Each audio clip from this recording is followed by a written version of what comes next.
ದೇಶದಲ್ಲಿ ಫೇಮಸ್ ಅಂತ ಮಾತಾಡ್ತಾ ಇರೋರು ಅದ್ಭುತವಾದ ಮೆಗಾಸ್ಟಾರ್ ಮಾಜಿ ಮುಖ್ಯಮಂತ್ರಿ ರಂಗರಾಜನ್ ಇಂದು ಬಂಧಿಯಾಗಲಿದ್ದಾರೆ. ಇದು ಪೊಲೀಸ್ ಅವರ ಎಚ್ಚರಿಕೆಯಾಗಿದೆ. 13 ಟೆರರಿಸ್ಟ್ಗಳು ನುಗ್ಗಿದ್ದಾರೆ. ಅವರನ್ನ ತಡೆಯೋದಿಕ್ಕೆ ಪ್ರತಿಯೊಬ್ಬ ಪೊಲೀಸನು ಅರಸಾಹಸ ಪಡ್ತಾ ಇದ್ದಾರೆ. ಅವ್ರ ಅರೆಸ್ಟ್ ಆಗ್ತಾರ, ಅವ್ರನ್ನ ತಡಿತಾರ ಅಂತ ಕಾದು ನೋಡ್ಬೇಕಾಗಿದೆ. ಏರಿಯಾ ಗುರ್ತು ಏನ್ರಿ ACP ಸರ್, ಯೂನಿಫಾರ್ಮ್ ಎಲ್ಲ ಹಾಕೊಂಡ್ ಕುತ್ಕೊಂಡ್ಬಿಟ್ಟಿದೀರಾ? ನಮ್ಮ ಅಣ್ಣನ ಅರೆಸ್ಟ್ ಮಾಡ್ಬೇಕು ಅನ್ಕೊಂಡಿದೀರಾ? ಹಿಂಗೆ ನಾವ್ ಹೇಳಿದ್ರೆ ಸರ್ ಸಂಸಾರದ ಜೊತೆ ರಜಾ ಹಾಕಿ ಒಂದ್ ವಾರ ಪಿಕ್ನಿಕ್ ಹೋಗಲ್ವಾ ಏನು? ಸಾರ್ ತುಂಬಾ ಒಳ್ಳೆಯವ್ರ ಕಣ. ನಾವೆಲ್ಲ ಸೇರ್ಕೊಂಡು ಅವ್ರ ಜೊತೆ ಎಣ್ಣೆ ಹೊಡಿಬೇಕು ಅಂತ ಆಸೆ ಕಂಡ್ರು. ಮಧ್ಯೆ ಯಾಕೆ ಸಮಸ್ಯೆ? ನಾನ್ ರಂಗರಾಜ್ ಸರ್ನ ಅರೆಸ್ಟ್ ಮಾಡ್ಬಾರ್ದು ಅಷ್ಟೇ ತಾನೆ? ಇದೇ ಕಣ, ಓದಿರೋನ್ಗಿರೋ ವ್ಯತ್ಯಾಸ. ಬಸ್ ಸ್ಟ್ಯಾಂಡ್ಗೆ ಹೋಗದೆ ಬೈಪಾಸ್ ದಾರಿಗೆ ಬಂದ್ಬಿಡ್ತು ನೋಡ್ದಾ? ಪೊಲೀಸು ಹಂಗೆ ಒಂದ್ 6 ಗ್ಲಾಸ್ ತಗೊಂಡ್ಬಂದಿಡ ಕೇಳಪ್ಪ. ಪವಿತ್ರ 6 ಗ್ಲಾಸ್ ಹಾಗೆ ಸೈಡ್ ಡಿಶ್ ತಗೊಂಡ್ ಬಾ. ಸೈಡ್ ಡಿಶ್ ಎಲ್ಲ ಬೇಡ ಸರ್, ಸೂಪರ್ ಸೈಡ್ ಡಿಶ್ ಉಪ್ಪಿನಕಾಯಿ.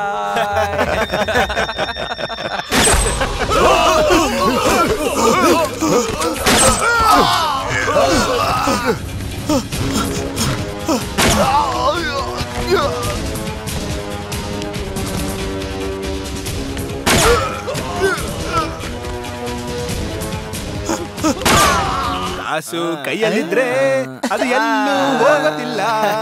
ಹಂಗೆ ಅಣ್ಣ ಕೈ ಹಿಡಿದ್ರೆ ಅದು ರಾಂಗಾಗಿ ಹೋಗೋದಿಲ್ಲ. ಅಣ್ಣ ನಿಮ್ಮನ್ನ ನೋಡಿನೇ ತಾನೇ ಇಳೆಯರಾಜ ಹಾಡಾಡಿರೋದು. ಅದೆಲ್ಲ ಇರ್ಲಿ ಬಿಡಯ್ಯ. ರುಬ್ಬಕ್ಕೆ 5 ಜನನ್ ಕಳ್ಸಿದ್ವಲ್ಲ, ಅವ್ರೇನಾದ್ರು? ರುಬ್ಬಕ್ಕೆ ಬಂದಿದ್ದೀನಿ. ನಾನು ನಿನ್ನ ಅರೆಸ್ಟ್ ಮಾಡ್ತಾ ಇದ್ದೀನಿ. ಎಷ್ಟು ಧೈರ್ಯ ಇದ್ರೆ ನನ್ ಮೇಲೆ ಕೈ ಇಡ್ತೀಯಾ? ನೀನು ಜನರ ದುಡ್ಡು ಮೇಲೆ ಕೈ ಇಡ್ಬೋದು, ನಾನ್ ನಿನ್ ಮೇಲೆ ಕೈ ಇಡಬಾರ್ದ? ಹೊರಡ್ರೋ. ನೀನೇನು ಸಾರ್? ನನ್ನ ಅಣ್ಣನ ರೈಟ್ ಹ್ಯಾಂಡ್ ಸಾರ್. ಇದೇನು ಗನ್ನು? ಸುಟ್ರೇನಾಗುತ್ತೆ? ರಂಗರಾಜ ಕೈ ಇಟ್ಟ ಎಲ್ಲ ರಾಂಗ್ ಆಗಿ ಹೋಗ್ತಾ ಇದೆ.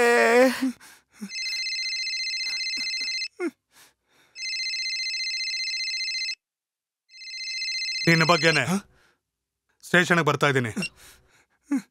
ಬಾರೋ.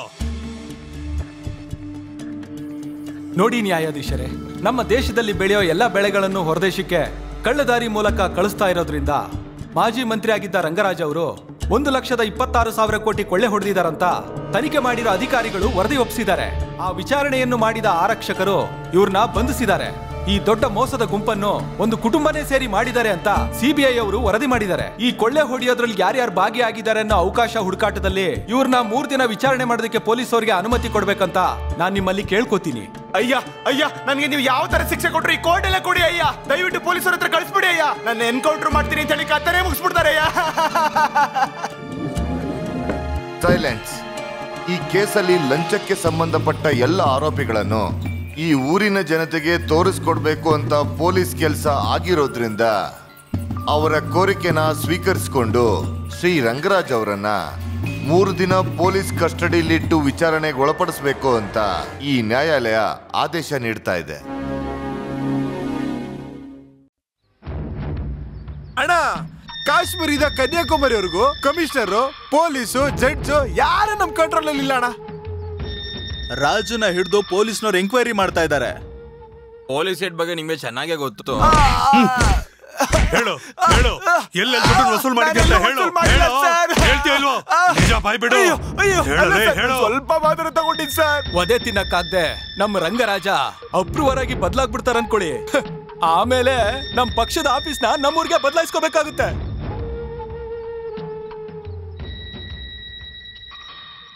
ಎಲ್ಲ ಹೇಳ್ತಿದ್ದಾನೆ ರಂಗರಾಜನ್ನ. ಯಜಮಾನ್ರೇ, ರಂಗರಾಜು ಯಾರ ಹತ್ರ ಇದ್ದಾನೆ ಅಂತ ನನ್ನ ಕೇಳಿ ಹೇಳ್ತೀನಿ. ರಂಗರಾಜನ್ ಎಲ್ಲಿಟ್ಟಿದ್ದಾರೆ ಅಂತ ನನ್ನ ಕೇಳಿದ್ರೆ ನನಗೆ ಏನ್ ಗೊತ್ತು?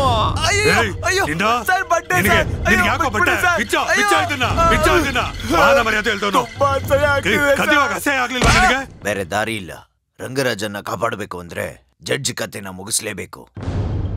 ನೀನೊಂದ್ ಕೆಲ್ಸ ಮಾಡು, ಕರಿಯ ಗಣೇಶನ ಹತ್ರ ಮಾತಾಡಿ ಜಡ್ಜನ್ ಮುಗಿಸಕ್ಕೆ ಹೇಳು. ಕರಿಯ ಒಬ್ನೇ ಇರೋದು, ಗಣೇಶ ಇಲ್ಲ. ಗಣೇಶನ ಜೈಲಲ್ಲಿ ಹಾಕಿ ತುಂಬಾ ದಿನ ಆಯ್ತು. ಅವನ್ನ ಬಿಡಿ. ಈ ಪಂಚ ಶರ್ಟ್ ಹಾಕಿದ್ಮೇಲೆನೆ ಈ ಪಕ್ಷ ಜಿಲ್ಲೆ ಎಲ್ಲ ಬಂದಿದ್ದು. ಅದಕ್ಕೂ ಮೊದ್ಲು ನಾವು ನೋಡದೇ ಇರೋ ಕತ್ತಿಗಳ.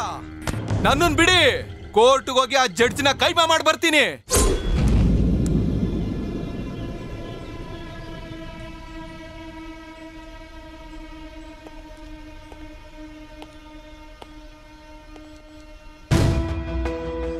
ನೀನು ಓಕೆ ಸರ್. ನೀನು? Yes sir. ನಾನು ಹೋಗ್ತೀನಿ ಸರ್. ಬೇಡ.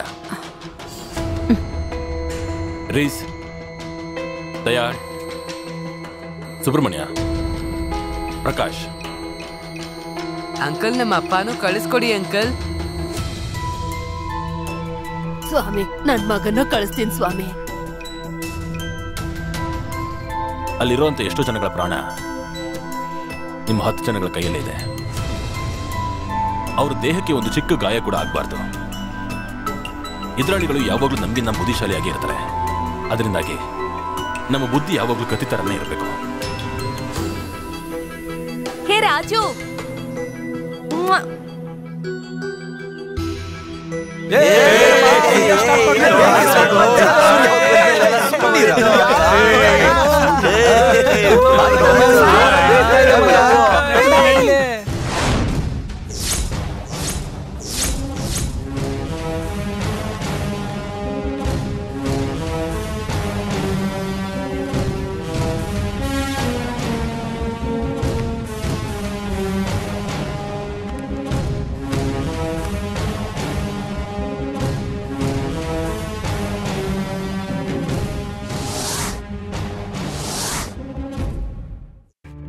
ನಮಸ್ಕಾರ. ದೇಶದಲ್ಲೇ ಅತಿ ಹೆಚ್ಚಾಗಿ ಮಾತಾಡ್ತಾ ಇರೋಂಥವ್ರು ಶ್ರೀ ರಂಗರಾಜ್ ಅವರನ್ನ ದುಡ್ಡಿನ ವಿಚಾರಣೆಯನ್ನ, ದೇಶದಲ್ಲಿರೋ ಪ್ರತಿಯೊಬ್ರು ಈ ಮಾಹಿತಿಯನ್ನ ತಿಳ್ಕೋಬೇಕು ಅಂತ ಕೋರ್ಟಿನ ಆದೇಶವನ್ನು ಪಡೆದುಕೊಂಡು STV ನಿಮಗಳಿಗೋಸ್ಕರ ಒಂದು ನೇರ ಪ್ರಸಾರವನ್ನು ಮಾಡಲಾಗಿದೆ.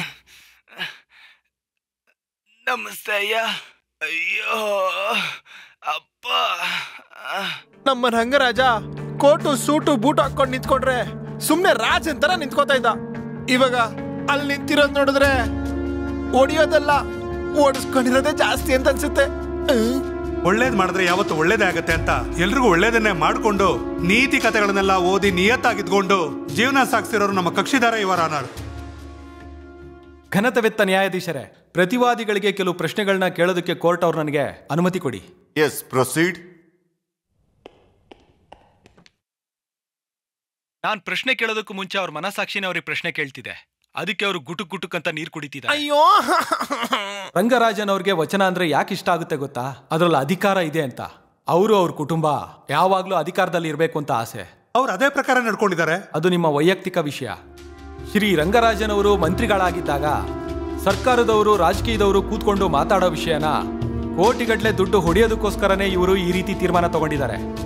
ದೇಶಕ್ಕೆ ಮೋಸ ಮಾಡೋದಕ್ಕಿಂತ ದೊಡ್ಡ ದ್ರೋಹ ಜನರ ದುಡ್ಡನ್ನ ಕೊಳ್ಳೆ ಹೊಡೆಯೋದು. ಒಬ್ಬ ಕಳ್ಳನ್ಗೂ ಇವ್ರಿಗೂ ಏನು ದೊಡ್ಡ ವ್ಯತ್ಯಾಸ ಇರಬಹುದು ಇವರಾನ? ಕೊಳ್ಳೆ ಹೊಡೆದಿದ್ದಾರೆ ಅಂತ ಹೇಳ್ತಿದ್ರಲ್ಲ, ಅದಕ್ಕೆ ಏನ್ ಸಾಕ್ಷಿ ಇದೆ? ಮತ್ತ್ಯಾಕೆ ಡೆಲ್ಲಿಲಿರೋ ರಾಜಕೀಯ ವ್ಯಕ್ತಿಯಾದ ಅನಿಲ್ ಮೋಳಿ ಅವ್ರಿಗೆ 65 ಕೋಟಿ ಕಮಿಷನ್ ಯಾಕೆ ಕೊಡ್ತಿದ್ದಾರೆ? ಯಾಕೆ 65 ಕೋಟಿ ಕಮಿಷನ್ ಕೊಡೋಷ್ಟು ವ್ಯಾಪಾರ ಏನ್ ಮಾಡ್ತಿದ್ದಾರೆ? ಅಷ್ಟು ದುಡ್ಡು ಅವ್ರಿಗೆ ಎಲ್ಲಿಂದ ಬಂತು? ಅದಷ್ಟು ಜನರಿಂದ ಕದ್ದಿರೋ ಅಂತ ಹಣ, ನನ್ನ ದುಡ್ಡು, ನಿಮ್ಗಳ ದುಡ್ಡು. ಘನತವೆತ್ತ ನ್ಯಾಯಾಧೀಶರೇ, ನಾವು ಒಬ್ಬೊಬ್ರು ಒಂದೊಂದ್ ದಿನ ಕಂದಾಯ ಕಟ್ತೀವಿ. ಇರೋ ಮನೆಗೂ ಕಂದಾಯ, ಕುಡಿಯೋ ನೀರಿಗೂ ಕಂದಾಯ, ನಡೆಯೋ ರಸ್ತೆಗೂ ಕಂದಾಯ, ಇದಕ್ಕಿಂತ ಮೋಸ ತಿನ್ನೋ ಊಟಕ್ಕೂ ಕಂದಾಯ ಕಟ್ತಿದೀವಿ. ಇಲ್ಲಿರೋ ತುಂಬಾಷ್ಟು ಜನಕ್ಕೆ ಗೊತ್ತಿಲ್ಲ. ಅದರಲ್ಲೂ ಬಡ ಜನಗಳಿಗೆ ಇದ್ರ ಬಗ್ಗೆ ಗೊತ್ತಿಲ್ಲ. ಅಡಿಗೆ ಎಣ್ಣೆ ಪ್ಯಾಕೆಟ್ ತಗೊಂಡ್ ನೋಡಿ, ಬೇಳೆ ಪ್ಯಾಕೆಟ್ ನ ತಗೊಂಡ್ ನೋಡಿ, ಕಂದಾಯ ಜೊತೆಗೆ ಇಷ್ಟು ರೇಟ್ ಅಂತ ಬರ್ದಿರುತ್ತೆ. ಕರಿಯಮ್ಮ, ಅವ್ರು ಹೇಳ್ತಾ ಇರೋದು ಸರಿಯಾಗಿದೆ. ಎಣ್ಣೆಗೂ ಕೂಡ ಟ್ಯಾಕ್ಸ್ ಹಾಕಿದ್ದಾರೆ ಕಣೆ. ಅಮ್ಮ, ಬಟ್ಟೆ ಒಗೆಯೋ ಸೋಪು ಕೂಡ ಟ್ಯಾಕ್ಸ್ ಹಾಕಿದಾರಮ್ಮ. ಅಷ್ಟೇ ಯಾಕೆ, ಅಡಿಗೆಗೆ ಬಳಸೋ ಉಪ್ಪುಗೂ ಕಂದಾಯ. ಅಮ್ಮ, ಅವರು ಟಿವಿಲಿ ಹೇಳ್ದಂಗೆ ಉಪ್ಪುಗೂ ಟ್ಯಾಕ್ಸ್ ಹಾಕಿದಾರಮ್ಮ. ಹೌದಾ? ಇದು ನನಗೆ ಆಶ್ಚರ್ಯ ಆಯ್ತು ಪ್ರಭಾಕರ್. ಈ ರೀತಿ ಒಬ್ಬೊಬ್ಬ ಕುಡುಕರು ಒಂದು ದಿನಕ್ಕೆ ಸರಾಸರಿಯಾಗಿ 50 ರೂಪಾಯಿ ಕಂದಾಯ ಕಟ್ತಾರೆ. 120 ಕೋಟಿ ಜನಗಳು ಒಂದು ದಿನಕ್ಕೆ 6,000 ಕೋಟಿ ಕಂದಾಯ ಕಟ್ತಾರೆ. ಒಂದು ತಿಂಗಳಿಗೆ 1,80,000 ಕೋಟಿ ಕಂದಾಯ ಕಟ್ತೀವಿ. ಒಂದು ವರ್ಷಕ್ಕೆ 20 ಲಕ್ಷ ಕೋಟಿ ಕಂದಾಯ ಕಟ್ತಾ ಇದೀವಿ. ನಾವ್ ಹೀಗೆ ಕಂದಾಯ ಕಟ್ತಿರೋ ಹಣದಲ್ಲೇ 1,26,000 ಕೋಟಿ ಕೊಳ್ಳೆ ಹೊಡೆದು ಇವ್ರು ಬಂದು ಇಲ್ಲಿ ನಿಂತಿದ್ದಾರೆ. ನನ್ನ ಕರ್ಮ, ಇವರನ್ನೆಲ್ಲ ನಿಂತಿದ್ದಾರೆ ಅಂತ ಮರ್ಯಾದೆ ಕೊಟ್ಟು ಮಾತಾಡಿಸ್ಬೇಕು. ಏನಯ್ಯ, ನಮ್ಗೆ ಗೊತ್ತಾಗದೆ ಇರೋ ಲೆಕ್ಕ ಎಲ್ಲ ಹೇಳ್ತಾನೆ. ಎಲ್ಲ ಗೊತ್ತಿರೋ ವಕೀಲ, ಏನೋ ಗೊತ್ತಿಲ್ದಿರೋ ನಮ್ಮ ಯಜಮಾನ. ಇದೇ ನಮ್ ದೇಶದ ಕಲ್ಚರ್. ಕೊಳ್ಳೆ ಹೊಡೆದಿರೋದು ತರಕಾರಿ ಮತ್ತು ದಿನಸಿ ಪದಾರ್ಥಗಳು ಮಾತ್ರ ಅಲ್ಲ, ನಾವು ಪಟ್ಟಿರೋ ಕಷ್ಟನ, ರಕ್ತನ, ಬೆವ್ರನ್ನ, ಕಣ್ಣೀರ್ನ. ಇವ್ರು ನೋಡ್ತಾ ಇದ್ರೆ ನನಗೊಬ್ಬ ಮನುಷ್ಯನ್ ತರ ಕಾಣಿಸ್ತಿಲ್ಲ. ಬಿಳಿ ಬಟ್ಟೆ ಹಾಕೊಂಡಿರೋ ಕಪ್ಪು ಹಣದ ಮೂಟೆ ತರ ಕಾಣಿಸ್ತಿದ್ದಾರೆ. Objection your honour. Objection overruled. ಇವರೆಲ್ಲ ಯಾಕೆ ತಪ್ಪು ಮಾಡ್ತಿದ್ದಾರೆ ಗೊತ್ತಾ? ಅವ್ರು ಏನೇ ತಪ್ಪು ಮಾಡಿದ್ರು ಅವ್ರನ್ನ ಕಾಪಾಡೋದಕ್ಕೆ ನಿಮ್ಮಂತ ಇರೋ ವಕೀಲರಿಂದಾನೆ. ಸಂವಿಧಾನ ಶಿಲ್ಪಿ ಅಂಬೇಡ್ಕರ್ ಅವ್ರು ಮಾಡಿರೋ ವಕೀಲಿ ಕೆಲಸನ ನಾವು ಒಳ್ಳೇದಕ್ಕೆ ಮಾಡಬೇಕು. ಮನೇಲಿ ಮಗು ₹1 ಕದ್ದುಬಿಟ್ರೆ ಮೈಗೆ ಬರೆ ಹಾಕ್ತಾರೆ. ದೇಶದಲ್ಲಿ 1,26,000 ಕೋಟಿ ಕದ್ದಿದಾರಲ್ಲ, ಇವ್ರ ಮೈಗೆ ಎಷ್ಟು ಬರೆ ಹಾಕ್ಬೇಕು? ಆ ತರ ಬರೆ ಹಾಕಿದ್ರೆ ಮೈ ಪೂರ್ತಿ ಬೊಬ್ಬೆ. ಒಬ್ಬ ಕಳ್ಳ ಮನೆ ಒಳಗ್ ನುಗ್ಗಿ 1 ಕೋಟಿ ಕದ್ರೆ ಎಷ್ಟು ವರ್ಷ ಶಿಕ್ಷೆ ಕೊಡ್ತೀರಾ? ಸುಮಾರು 1 ವರ್ಷ. 10 ಕೋಟಿ ಕದ್ಬಿಟ್ರೆ 10 ವರ್ಷ. 100 ಕೋಟಿ ಕದ್ಬಿಟ್ರೆ 100 ವರ್ಷ. 1,26,000 ಕೋಟಿ ಕದ್ರೆ ಎಷ್ಟು ವರ್ಷ ಶಿಕ್ಷೆ ಕೊಡ್ತೀರಾ ಯುವರ್ ಆನರ್? ಎಷ್ಟು ಸೈಬರ್ ಇದೆಯಂತ ನಂಗೆ ಗೊತ್ತಿಲ್ವೇ? ಅಯ್ಯ, ನನ್ ಕೈಲಿ ನಿಂತ್ಕೊಳಕ್ಕೂ ಆಗ್ತಿಲ್ಲ ಅಯ್ಯ. ಒಂದ್ ಚೇರ್ ಸಿಗುತ್ತಾ? ನೀವೇನಾದ್ರೂ ಇವ್ರಿಗೆ ಚೇರ್ ಕೊಟ್ರೆ ಇವ್ರು ಕೊಳ್ಳೆ ಹೊಡೆದಿರೋದ್ರಲ್ಲೂ ನಿಮ್ಗೂ ಶೇರ್ ಕೊಟ್ಟು ಈ ಕೊಳ್ಳೆ ಹೊಡೆದಿರೋ ಕುಟುಂಬದಲ್ಲಿ ನಿಮ್ಮನ್ನ ಒಬ್ಬರಾಗಿ ಸೇರ್ಸ್ಕೊಂಡ್ಬಿಡ್ತಾರೆ. ಲಾಲ್ ಬಹದ್ದೂರ್ ಶಾಸ್ತ್ರಿ ಅವರು ಹೋಮ್ ಮಿನಿಸ್ಟರ್ ಆಗಿದ್ದಾಗ ಅವ್ರಿಗೆ ಒಂದು ಸ್ವಂತವಾದ ಮನೆ ಇರಲಿಲ್ಲ.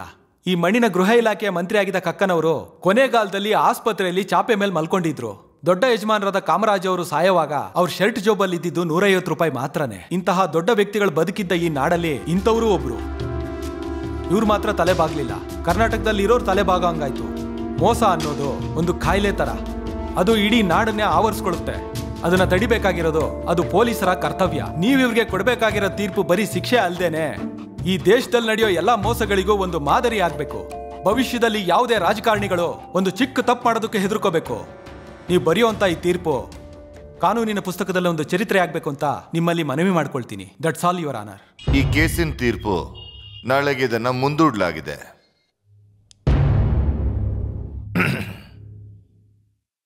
ಈಗ ನಡೆದಿರೋ ವಿಚಾರಣೆ ಪ್ರಕಾರ ಶ್ರೀ ರಂಗರಾಜ ಅನ್ನೋರು ಆರೋಪಿ ಅನ್ನೋದನ್ನ ಸಾಕ್ಷಿಗಳೊಡನೆ ಆಧಾರಗಳೊಡನೆ ನಿರೂಪಿಸಿರೋದ್ರಿಂದ ಇವ್ರ ತರ ಇರೋ ರಾಜಕಾರಣಿಗಳಿಂದ ಜಗತ್ತಿನ ಕಾನೂನುಗಳು ನಾಶ ಆಗ್ಬಿಡುತ್ತೆ ಅಂತ ಯೋಚನೆಗಳು ನಮ್ಮನ್ನ ಕಾಡ್ತಾ ಇವೆ.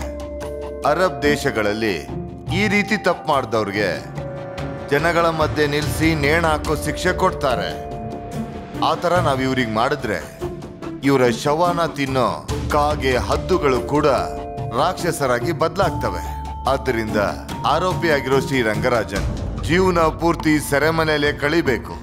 ಅವ್ರ ಸತ್ಮೇಲೂ ಕೂಡ ಅವ್ರ ಪಿಂಡ ಕೂಡ ಹೊರಗಡೆ ಬರಬಾರ್ದು. ಆದ್ರಿಂದ ಜೈಲೊಳಗೆ ಇವರನ್ನ ಹೂತಾಕ್ಬೇಕು ಅಂತ ಈ ನ್ಯಾಯಾಲಯ ತೀರ್ಪು ನೀಡ್ತಾ ಇದೆ.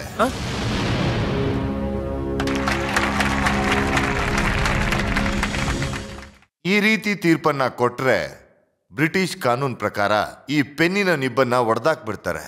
ಆದ್ರೆ ಈ ರೀತಿ ಒಳ್ಳೆ ತೀರ್ಪನ್ನ ಬರ್ದಿರೋ ಈ ಪೆನ್ನನ್ನ ಭದ್ರವಾಗಿ ಜೇಬಲ್ಲಿ ಇಟ್ಕೋತೀನಿ. ಏನಯ್ಯ ಈ ತರ ತೀರ್ಪು ಕೊಟ್ಬಿಟ್ಟ? ಯಜಮಾನ್ರೆ, ಇದೇ ಸ್ಪೀಡಲ್ಲಿ ಎಲ್ಲಾ ಜಡ್ಜ್ಗಳು ತೀರ್ಮಾನ ಕೊಟ್ರು ಅನ್ಕೊಳ್ಳಿ, ಇಡೀ ಜೈಲ್ ತುಂಬಾ ನಮ್ಮ ಪಕ್ಷದವರೇ ಇರ್ತಾರೆ.